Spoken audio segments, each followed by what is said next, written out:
Our third speaker on this panel is Professor Michael Broyd from the Emory University School of Law. His presentation is entitled, "There is no First Amendment exemption in contracts generally or in the Federal Arbitration Act. There is no First Amendment exemption. It would be poor policy and maybe unconstitutional to have one." Professor Broyd, welcome. Thank you very much. I think the previous presentation was talking about me, but that's okay. I think that whether or not we allow somebody to sign an arbitration agreement in an amusement park that governs their post-amusement park conversations should be identical to the question of whether we allow such in Scientology. And to me, there's three basic objections to the California Court of Appeals decision in this case. Scientology, the Court of Appeals says, written arbitration agreements are not enforceable against members who have left the faith with respect to claims for subsequent non-religious tortious acts. To hold otherwise would bind members irrevocably to their faith to have a constitutional right to leave. The Court of Appeals said here that an amusement park has the right to compel you to go to arbitration, but a church does not. And that is exactly my objection.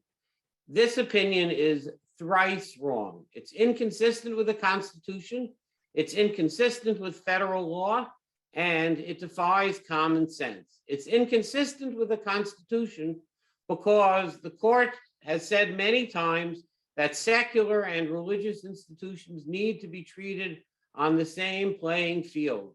If an amusement park can take you to arbitration, so can a church.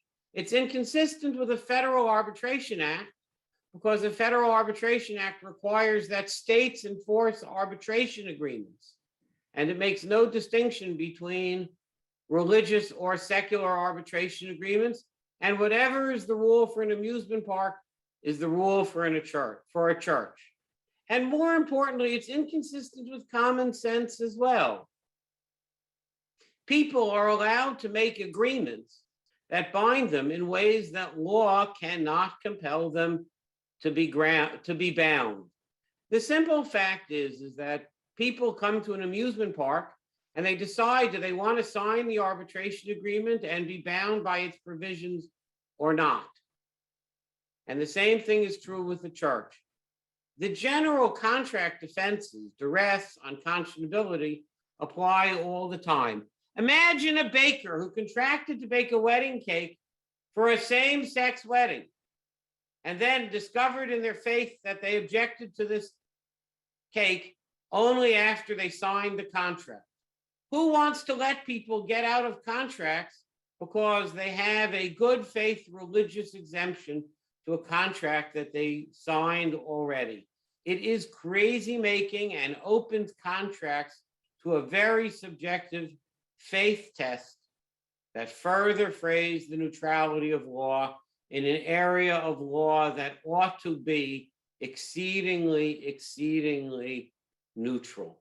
The time for people of faith to examine a contract is before they sign it and not after they sign it. And all of us sign agreements that we subsequently regret, and contract law should not allow us to back out merely because our faith disagrees.